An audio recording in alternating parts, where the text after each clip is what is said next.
Hello student, YouTube के हमारे इस चैनल में आप सभी लोगों का स्वागत है। और आज के इस वीडियो लेक्चर में हम लोग पढ़ने वाले हैं इसके पहले वाले वीडियो लेक्चर का छूटा हुआ भाग। इसके पहले वाले वीडियो लेक्चर में हमने दो सदिशों का अदिश गुणन और उसकी प्रॉपर्टीज़ के बारे में पढ़ा था। तो उसकी कुछ प्रॉपर्टीज़ जो है वो शेष रह गई थी, तो आज हम लोग वही प्रॉपर्टीज़ पढ़ेंगे और बाकी के उसके रिलेटेड जो है वो न्यूमेरिकल पढ़ेंगे। यानी कि हम दो सदिश वेक्टर हैं उनके बीच का एंगल कैलकुलेट कैसे करेंगे जब वो कंपोनेंट के फॉर्म में दिए हों, एक्स वाई और जेड के कंपोनेंट के फॉर्म में दिए हों, यानी कार्तीय जो कार्टेशियन फॉर्म में दिए हों, कार्तीय रूप में दिए हों, तो उनके बीच का एंगल कैसे ज्ञात करेंगे। दूसरी चीज है कि वेक्टर, जैसे दो वेक्टर हैं, वेक्टर ए वेक्टर बी है, तो वेक्टर ए का वेक्टर v के दिशा में हम लोग प्रक्षेप में यानी कंपोनेंट कैसे ज्ञात करते हैं, और वेक्टर a का ही v के दिशा में वेक्टर कंपोनेंट कैसे ज्ञात करते हैं, उसके फार्मूले को हम लोग पढ़ेंगे। तो वही तीन चीजें रह गई थी और इसी पर रिलेटेड न्यूमेरिकल भी लगाएंगे, ठीक है ना। तो चलिए, पहली बात वही है नोट के रूप में कि यदि दो सदिश उनके x y z घटकों के पदों में दिए गए हों, ठीक है ना, तो उनके मध्य का कोण ज्ञात करने के लिए निम्न सूत्र का उपयोग करते हैं। तो अदिश गुणनफल की ये परिभाषा है, यहीं से ये चीज आया है। तो यहां से हमें cos थीटा चाहिए, तो vector A dot vector B उनका मैग्नीट्यूड का गुणनफल, ठीक है ना। तो इस तरह से हम जो है, अगर दो सदिश जो है वो x, y तथा z के घटक मतलब है कि कंपोनेंट के फॉर्म में यानी कि कार्टेशियन फॉर्म में दिए हों, तो उन वेक्टरों के बीच का एंगल हम इस फार्मूले से आराम से निकाल सकते हैं, ठीक है ना। अब दूसरी बात है कि वेक्टर ए का वेक्टर बी पर प्रक्षेप यानी घटक यानी कंपोनेंट कैसे ज्ञात करेंगे। तो दो फॉर्म में, एक अदिश रूप में कैसे निकालेंगे और एक सदिश रूप में। जैसे ये वेक्टर ये है और एक वेक्टर बी है, इसका इसके डायरेक्शन में प्रक्षेप यानी घटक, तो वो होगा इसका इसके डायरेक्शन में a cos थीटा है। तो हम एक दूसरे फॉर्म में इसको ले आएंगे जहां बार बार हमें cos थीटा निकालने की जरूरत नहीं होगी। तो हम क्या करेंगे, यहां से cos थीटा की जगह हम क्या लिख देंगे, ये लिख देंगे, और यहां से ये देखिए मैग्नीट्यूड कट जाएगा, बचेगा ये। तो वेक्टर b अपान b, यानी कि किसी वेक्टर में उसी के मैग्नीट्यूड से अगर भाग दिया जाए तो हमें क्या मिलता है, उसी डायरेक्शन में वेक्टर एकांक वेक्टर मिलता है। तो ये चीज आ गया, ठीक है ना। तो यहाँ पर हमें इसकी और इसकी जरूरत पड़ेगी। उसी तरह से सदिश रूप में, सदिश रूप में मतलब है इसका इस डायरेक्शन में वेक्टर कंपोनेंट यानी सदिश घटक कैसे निकालेंगे। तो देखिए, इसका इस दिशा में कंपोनेंट ये मैग्नीट्यूड हो गया, और ये वेक्टर इस डायरेक्शन में जो डायरेक्शन इसकी होगी वो क्या होगी, बी कैप होगी ना। इस वेक्टर के डायरेक्शन में जो यूनिट वेक्टर होगा वो बी कैप होगा। तो कहने का मतलब है कि इसका इस दिशा में जो कंपोनेंट है वो मैग्नीट्यूड a cos थीटा है, और इसमें अगर हम डायरेक्शन से गुणा कर दें तो वो सदिश रूप में हो जाएगा। तो इसकी दिशा को बताने वाला इस वेक्टर का v कैप है, तो हमने क्या किया, v कैप से गुणा कर दिया, और a cos थीटा को अभी हमने ये लिखेंगे, ये यहां से लिखेंगे, फिर a कट जाएगा, बचेगा ये। तो यहाँ पे एक तरह से देखा जाए तो डबल बी कैप आ जाएगा, अगर देखा जाए तो v कैप बी कैप। तो हम इतना ना लिख करके इतना ही लिखेंगे। तो इसके सहारे से हम आराम से हम सदिश रूप में कंपोनेंट निकाल सकते हैं किसी वेक्टर का दूसरे वेक्टर के डायरेक्शन में। इसका अगर इसके डायरेक्शन में लेंगे तो यही चीज उलट जाएगी, यानी अगर b का a के दिशा में लेंगे तो यहाँ पे b हो जाएगा, ये कंपोनेंट हो जाएगा, और सदिश कंपोनेंट लेंगे तो यहाँ पर ये तो रहेगा, ये जाएगा नहीं, बशर्ते यहाँ पे a हो जाएगा और यहाँ पे ये कंपोनेंट हो जाएगा, ये चीज आएगी, ठीक है ना। तो ये था दो सदिशों के बीच का एंगल ज्ञात करना जब वो x y z घटक में दिए गए हों, किसी वेक्टर का किसी दूसरे वेक्टर पे घटक ज्ञात करना, और अदिश रूप में तथा सदिश रूप में, ठीक है ना। अब इन्हीं तीनों के ऊपर हम आगे न्यूमेरिकल को लगाने की कोशिश करते हैं। चलिए आइए देखते हैं इसके पर आधारित न्यूमेरिकल। चलिए तो हम कुछ उससे रिलेटेड सवाल को लगाते हैं। हालांकि ये जो पहला सवाल है थोड़ा हट के है, बाकी 3 सवाल जो उनसे रिलेटेड है। दो वेक्टरों के बीच का एंगल निकालने के लिए तीनों है, ये थोड़ा हट के है, बाकी अभी कंपोनेंट के ऊपर सवाल है। तो देखिए पहला सवाल यह है कि यदि r equal to a vector A plus vector B तथा थीटा ए बी के बीच का कोण है तो ये सिद्ध कीजिए। ऐसा हमने पैरेललोग्राम मेथड से प्रूफ किया था। हम जो है इसको एक मेथड से और प्रूफ करेंगे बहुत आसानी से, जिसको हम लोग कहते हैं स्वयं बिंदु गुणनफल, मतलब सेल्फ डॉट प्रोडक्ट से। तो पहले का हम लोग सॉल्यूशन देख रहे हैं सेल्फ डॉट प्रोडक्ट, यानी कि इसका जो रिजल्टेंट है उसी के रिजल्टेंट में उसका हम लोग गुणा करेंगे। जैसे हमने कहा था ना कि वेक्टर ए का और वेक्टर ए का गुणा करेंगे तो हमें ए स्क्वायर मिलेगा। हमने अभी इसके प्रॉपर्टीज में ऐसा पढ़ा था। तो उसी तरह इसका सेल्फ डॉट प्रोडक्ट ले लीजिए।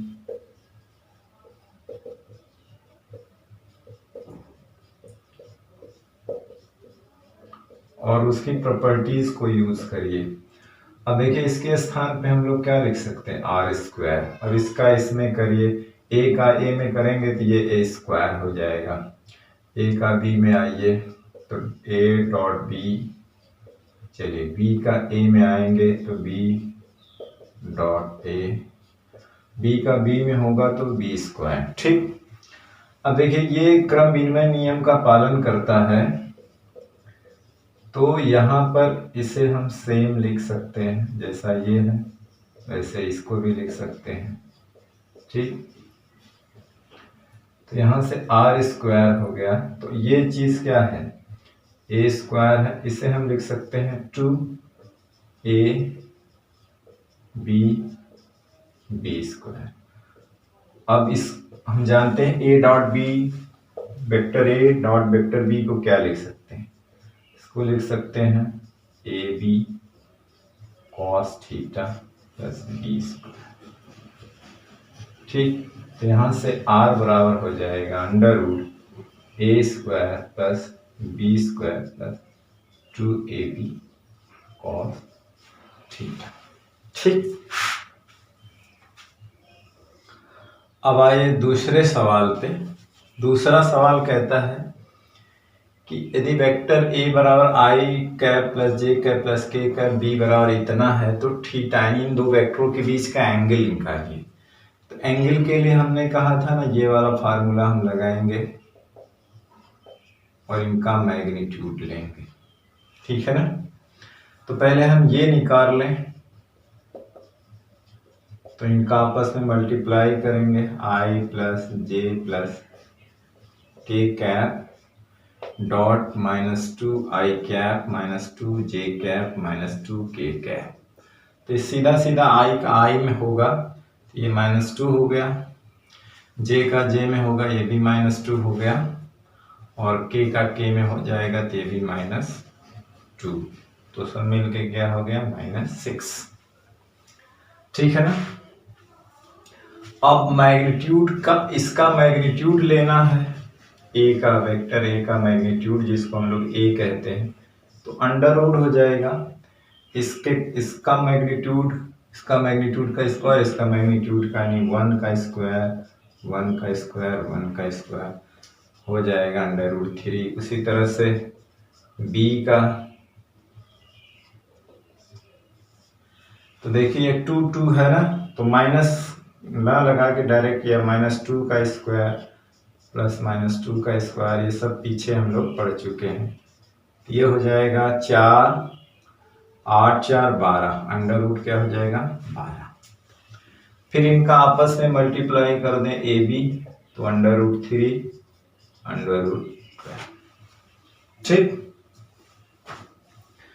अब देखिए, अब हमें क्या है इस फार्मूले में रखिए, इसके स्थान पे हम -6 लिखे, और ये क्या है, ये एक तरह से अंडर रूट 36 है, और इसका वर्गमूल 6 होता है, यानी 6, यानी ये -1 आ गया।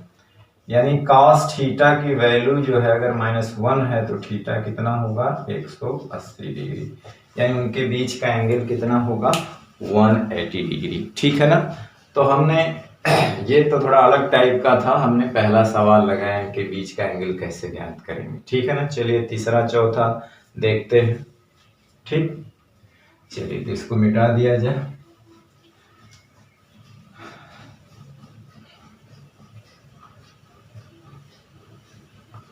पीछे का सारे वीडियो लेक्चर अगर आप पढ़ के आएंगे तब यहाँ पे आप काम कर पाएंगे, ठीक है ना।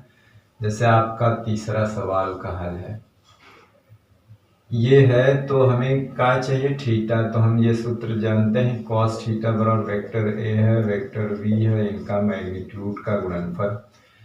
तो पहली बात हम ये निकाल लें, तो i प्लस जे है और दूसरे में है j प्लस के है, मतलब इस तरह से दिया रहेगा। तो i का i में गुणा कर, i का j में गुणा करेंगे तो 0 हो गया, i का k में करेंगे तो ये भी 0 हो जाएगा। अब j में j का गुणा करेंगे तो 1 और j में k का गुणा करेंगे तो 0, यानी कि ये हो गया एक तरह से 1। अब इसका मैग्नीट्यूड निकालेंगे, यानी a इक्वल टू तो अंडर रूट यहाँ पे कि 1 का स्क्वायर प्लस 1 का स्क्वायर यानी अंडर रूट 2। उसी तरह से v निकालेंगे तो ये भी वही आएगा, 1 का स्क्वायर 1 का स्क्वायर, ये भी अंडर रूट 2, यानी कि ए भी हो जाएगा अंडर रूट 2 यानी कि 2, ठीक। अब इस सूत्र में रखेंगे तो हमें ये है 1 और ये है 2, यानी कि cos थीटा की वैल्यू आ गई हाफ, तो थीटा कितना होगा 60, यानी cos 60 का मान हाफ होता है, ठीक है। अब चलिए चौथा सवाल लगाते हैं।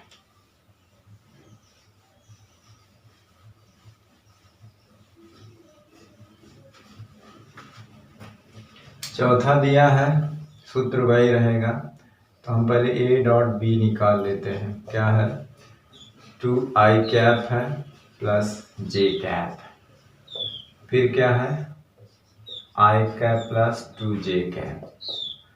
अब i का i में गुणा करेंगे 2 और j का j में गुणा करेंगे, सीधी सीधी बात, i का i में j का j में, क्योंकि i j तो 0 हो जाएगा, तो j का j में करेंगे तो भी 2 यानी कि 4 हो गया।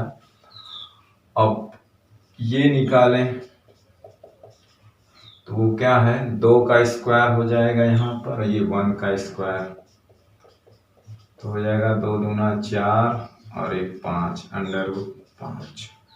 उसी तरह से b का यहाँ पर देखिए 1 का स्क्वायर, इसका क्या है मैग्नीट्यूड 2 का स्क्वायर, ये भी हो जाएगा 1 प्लस 4 यानी अंडर रूट 5।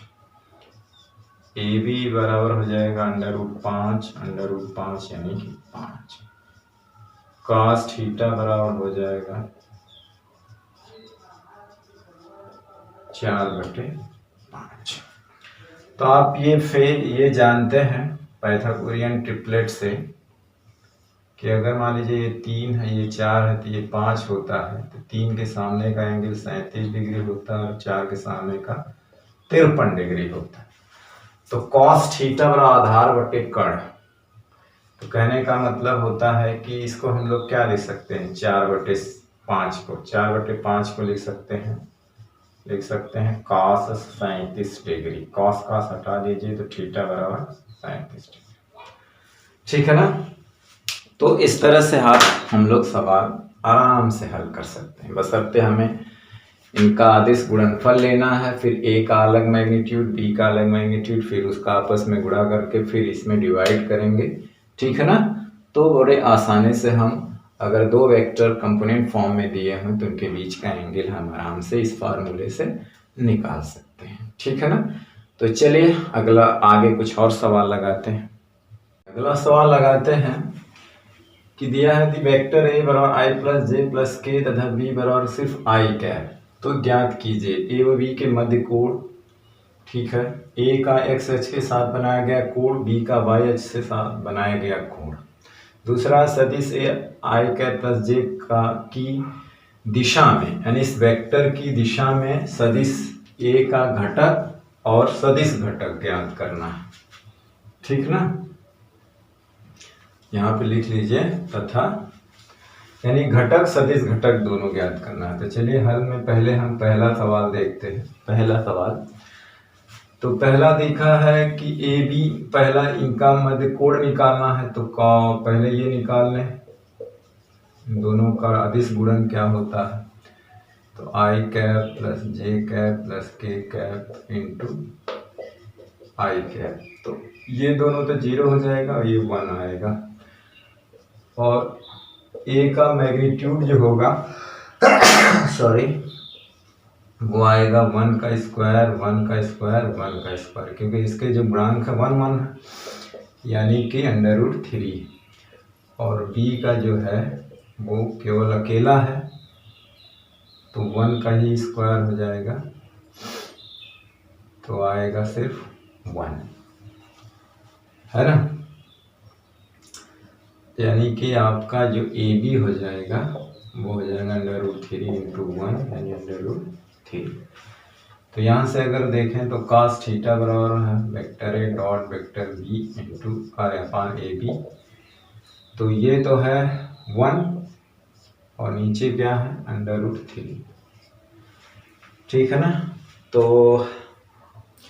ये cos में इसका कोई मान नहीं होता है, तो यहाँ से इसको हम ऐसे भी लिख सकते हैं cos थीटा बराबर हो जाएगा cos इनवर्स 1/√3, ठीक है ना। 1/√3, तो थीटा निकल गया 1/√3, ठीक है। फिर कह रहा है यहाँ पे कि ए का वेक्टर ए का x अक्ष के साथ बनाया गया कोण। अब जैसे ये वेक्टर है ए है, कोई वेक्टर है, मान लीजिए ये है, जैसे ये एक्स वाई जेड एक्सिस है ना, वेक्टर ये है, मान लो ये है वेक्टर ए। तो इसका एक्स एक्स के साथ तो वो अल्फा होता, वाई एक्स के साथ बीटा होता, जेड एक्स के साथ गामा होता है। तो कहने का मतलब हमारा जो दूसरा सवाल डायरेक्शन कोसाइन वाला हमने जो पढ़ाया है, अब हमको निकालना है बी का वाई अक्ष से बनाया गया कोण, यानी कि जो वेक्टर बी है, ठीक है ना, यानी कि वेक्टर बी का। तो ये समझ लीजिए कि वेक्टर बी है, मान लीजिए ये एक्स वाई जेड है, सपोज करिए वेक्टर बी है और वो आई कैप है, मान लीजिए उसका बी है, तो सब बी एक्स हो जाएगा, बी वाई बी जेड, ये दोनों तो 0 हैं, यही है। तो इसका वाई एक्स के साथ यानी कि बीटा, यानी ये वाला निकालना है, ठीक है ना। तो हमें कॉस बीटा लेना है, लेकिन ये बी का लेना है, ए का ही लेने तो दूसरा होता, तब हम लोग उसको हम ए वाई बटे कहते। तो ये आई कैप है ना इसी का, बाकी तो कंपोनेंट इसके 0 है, तो यानी हम यहाँ पे किसके डायरेक्शन में लेना है, वी के डायरेक्शन में। तो इसका तो इस डायरेक्शन में जो है कॉस अल्फा अगर होता तो हम लेते यहाँ पे बी एक्स बटे बी, लेकिन इसका वाई डायरेक्शन में लेना है तो हमें लेना है बी वाई बटे बी। वाई डायरेक्शन में तो बी वाई बटे बी ही होगा। तो वी वाई डायरेक्शन में तो कोई कंपोनेंट है ही नहीं है। यहाँ पर देखिए तो वो सब क्या है, 0 है। एक तरह से देखा जाए तो क्या है, 0 है यह। और क्योंकि बाकी इसके जो है क्या है, ये 0 + 0 0 है ना ये सब। और b जो है हमने मैग्नीट्यूड निकाला है 1, यानी कि ये एक इनफाइनाइट चीज आई, यानी कि cos कितने का मान इनफाइनाइट होता है, तो cos ना ये 0 चीज आएगी ना, 0 आएगी, क्योंकि 0 से भाग देने पे ये 0, तो cos कितने का 0 होता है मान, तो cos बीटा बराबर cos 90, यानी कि बीटा बराबर हो जाएगा 90, ठीक है ना।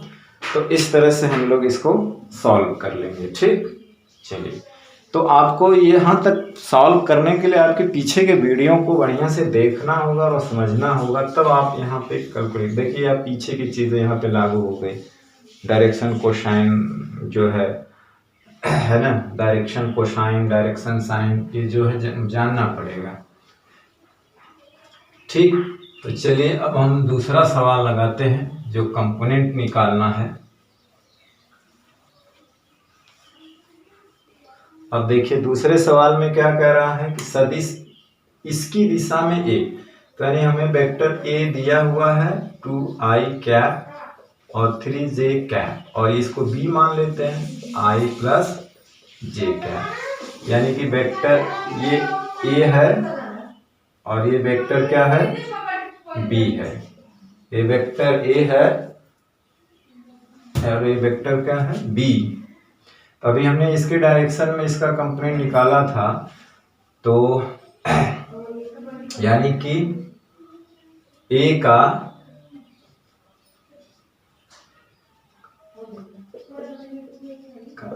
बी की दिशा में घटक अभी हमने निकाला था, तो वो क्या आया था, ए और बी का यूनिट वेक्टर। कॉस थीटा निकालने की जरूरत ही नहीं है यहाँ पर। कॉस थीटा निकालने का मतलब है कि आप पहले ये निकालोगे, यानी कि ये उससे भी आ जाएगा, फिर इसका ए बी निकालोगे, इतना करने के बाद तब ये आएगा। तो डायरेक्ट ए निकाल लो। वेक्टर ए हमें मालूम है 2i कैप है प्लस 3j कैप है, और इसको हम लोग क्या लिख सकते हैं, वेक्टर बी अपान बी। तो कहने का मतलब है कि ये 2i cap plus 3j cap, और b का मान क्या है, b हमारा जो है जिसको माने हैं i प्लस j है, और उसका मैग्नीट्यूड, तो मैग्नीट्यूड इसका क्या हो जाएगा, √1 का स्क्वायर 1 का स्क्वायर। अब चलिए तो ये क्या हो जाएगा, i में i का गुणा करेंगे 2 और j का j में गुणा करेंगे प्लस 3, और ये है 1 का स्क्वायर और 1 का स्क्वायर, यानी कि ये √2, यानी कि 5/√2 ये आएगा, 5/√2। ठीक है ना। दूसरी चीज है उसी में कि a का b की दिशा में, वही सवाल है, सदिश घटक निकालना है। सदिश घटक तो वो है क्या है, a b और यूनिट वेक्टर। ठीक है ना। तो कहने का मतलब है कि ये चीज तो हमने निकाल चुके हैं, ये वाली चीज, ये जो चीज है वो यही चीज है, ये तो हमने निकाल ही लिया है। इसको हम लिख देते हैं 5√2 और यहाँ पे लिख देते हैं वेक्टर बी का मैग्नीट्यूड बी। तो 5√2 और गुणे बी क्या है, i प्लस जे, और इसका वो हो जाएगा √2, यही ना। तो √2 से ये 2 हो जाएगा, यानी कि 5/2 i प्लस जे क्या। ठीक है ना भाई, ये 2 अंडर गुणा हो जाएगा, 2 हो जाएगा, 5 है, i प्लस जे रहेगा ही। ठीक, तो इस तरह से हम जो हमने अभी बताया था उस पर आधारित ये सवाल है। ठीक है ना।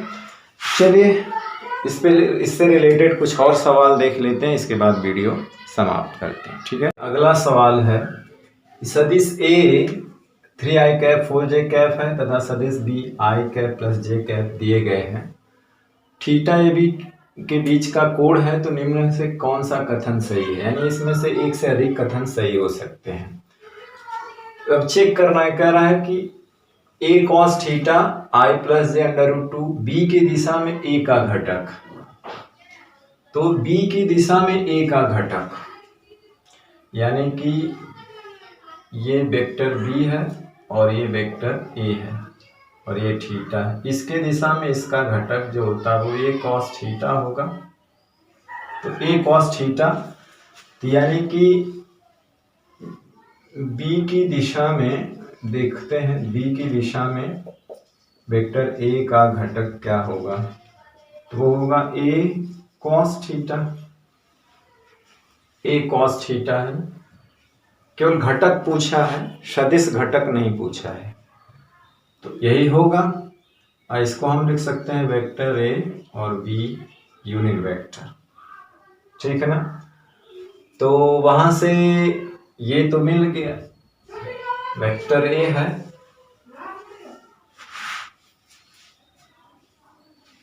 सॉरी यहाँ पर क्या होता है, ए कॉस थीटा है या उसी को हम लोग ये लिखते हैं, ठीक है ना। हाँ, कॉस थीटा की वैल्यू क्या होती है यहाँ पे आप देख सकते हैं, तो कॉस थीटा होता है ए बी। तो अगर हम यहाँ पे ये रखेंगे तो ए कट जाएगा, तो यही चीज मिलेगा हमें, ठीक है ना। तो आप ए कॉस थीटा ही रखिए, क्योंकि वहां पे तीनों में मैग्नीट्यूड आया है, ए कॉस थीटा, ए साइन थीटा, ए कॉस थीटा, और उसका जो एंगल है अब थीटा के बाद जो है ये है ना।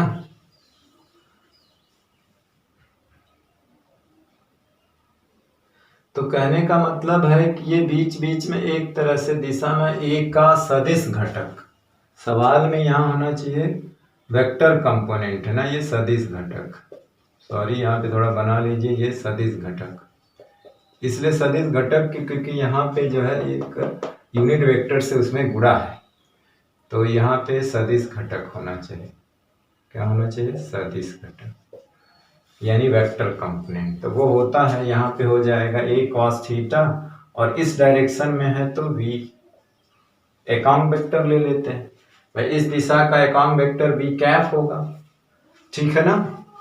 तो देखिए ये चीज तो वहां पे मैच कर ही रही है, भले वो कॉस हो इतना मैच कर रही है और ये मैच कर रहा है, बाकी ये दोनों हो सकता है कि परपेंडिकुलर के लिए हो।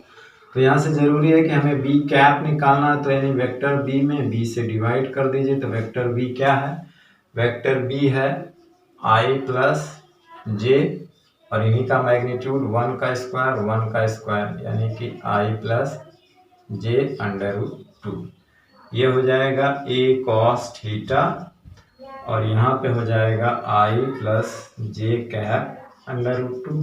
देखो पहला मैच कर रहा है, यानी इसको आप ऐसे भी लिख सकते हो ना, बात तो वही है, ए कॉस थीटा आई प्लस जे अंडर रूट 2, ठीक। अब दूसरी चीज कह रहा है कि वेक्टर ए, दूसरा कह रहा है एक, इसमें एक ऐसा है कि बी के लंबवत वेक्टर ए का सदिश घटक, वेक्टर ए का क्या है, सदिश घटक बी के लंबवत, यानी कि इसके लंबवत जो होगा ये होगा, इसके लंबवत यही होगा ना, और यहाँ पे है ये आई प्लस जे। तो देखिए इसके लंबवत जो वेक्टर होगा वो वेक्टर कौन सा होगा, इसके लंबवत वेक्टर होगा आई माइनस जे, इस पे हमने सवाल लगाया हुआ था। इसका अगर हम लंबवत वेक्टर लें, इसके लंबवत वेक्टर लें अगर, तो y माइनस जे होगा, ठीक है ना। और इसका इस दिशा में घटक जो होता है वो a cos थीटा है, तो इस दिशा में हो जाएगा a sin थीटा, ठीक है ना, a sin थीटा, ठीक है ना। अब ये इसके लंबवत जो वेक्टर हमको मिल गया, इसके लंबवत पूछ रहा है ना, तो इसके लंबवत हमें सदिश निकालना पड़ेगा, वो मान लेते हैं v डैश हो गया, क्या हो गया, तो b डैश, ये क्या है, b डैश है। अब इसी का इसके लंबवत, यानी कह रहा है कि b के लंबवत a का, इसके लंबवत a का, तो a sin थीटा होगा। तो हम देखेंगे यहाँ पे, देखते हैं ये, क्योंकि अब देखिए ये वाला चीज तो गलत हो गया, यानी ये वाला ट्रू हो गया, ये वाला ट्रू होगा नहीं। अब इन दोनों में से कोई एक सही होगा, तो यहाँ पे देखेंगे कि b की दिशा के लंबवत, दिशा के लंबवत a का सदिश घटक, सदिश घटक क्या हो गया, तो कहने का मतलब है कि a का इस दिशा में घटक क्या होगा, तो वो a sin थीटा हो जाएगा, और उस डायरेक्शन में यूनिट वेक्टर, तो इस डायरेक्शन में जो वेक्टर v डैश है ना, उसका यूनिट वेक्टर लेंगे, यानी कि v डैश का v क्या। तो देखिए इसको हम लिख सकते हैं वेक्टर a का मॉड sin थीटा रहेगा, इसको लिख सकते हैं b dash vector upon b dash, तो हो जाएगा देखिए मॉड a इंटू ये हो जाएगा वेक्टर v कौन सा है, v डैश है, i माइनस जे है, i माइनस जे है, और इसका मैग्नीट्यूड वही हो जाएगा 1 का स्क्वायर प्लस 1 का स्क्वायर यानी अंडर रूट 2 है। इसका अगर हम मैग्नीट्यूड लेना चाहें तो क्या हो जाएगा 1 का स्क्वायर प्लस 1 का स्क्वायर, यानी ये √2 अगर हम b डैश मॉड लेना चाहें। तो कहने का मतलब है इसके साथ जो है साइन भी लगा रहेगा, तो ये इसको ऐसे लिख सकते हैं, यहाँ पे हो जाएगा साइन थीटा और ये। तो अब इन दोनों में देखिए कौन मैच कर रहा है, तो ये वाला माइनस के साथ, तो ये दोनों सही हो गए और ये गलत है। तो इन चारों में दो विकल्प सही हो गया। इन चारों में क्या है, दो विकल्प। सवाल में एक था b की दिशा में a का सदिश घटक, b के लंबवत a का सदिश घटक, b की दिशा में a का सदिश घटक, यानी कि वेक्टर कंपोनेंट था, सिर्फ घटक नहीं था, वेक्टर कंपोनेंट था। ठीक है ना। तो इस तरह से हम बड़े आसानी से इसको निकाल सकते हैं। ठीक है ना, जो कि हमें थ्योरी में शुरू में ही आते ही बताया था। तो हम बड़े आराम से जो है किसी वेक्टर के दिशा में घटक निकाल सकते हैं उसका, या वेक्टर कंपोनेंट निकाल सकते हैं, सदिश घटक बड़े आराम से कैलकुलेट कर सकते हैं। ठीक है ना। तो चलिए आज का ये वीडियो लेक्चर हम यहीं समाप्त करते हैं, और इससे रिलेटेड भी बहुत सारे सवाल हैं। तो हम लोग जो है डेली प्रैक्टिस प्रॉब्लम लेकर के आएंगे, यानी कि 4-5 वीडियो लेक्चर होंगे सिर्फ न्यूमेरिकल के लिए होंगे, जो मिक्स होंगे, यानी उसमें सब शामिल होगा, जितनी थ्योरी हम लोगों ने पढ़ा सब मिक्स होगा उसमें। और ऐसे सवाल होंगे जो कॉम्पिटिटिव लेवल के होंगे, जो नीट में पूछे गए प्रश्न होंगे, यानी कि कोई ऐसा सवाल नहीं होगा जो पूछा न गया होगा। तो अगले वीडियो लेक्चर में हम लोग सदिश गुणन पढ़ेंगे। तो हमने अदिश गुणन को 2 वीडियो लेक्चर में कंप्लीट किया, अब हम लोग अदिश गुणन पढ़ेंगे। उसके लिए भी हम लोग 2 वीडियो लेक्चर में छोटा छोटा करके वीडियो लेक्चर लेके आएंगे। ठीक है ना। तो चलिए आज का वीडियो लेक्चर अब हमें समाप्त करते हैं। नेक्स्ट वीडियो लेक्चर में हम सदिश गुणन के साथ फिर मिलते हैं आपसे। तब तक पढ़ाई करते रहें, पढ़ते रहें। All the very best. Thank you very much.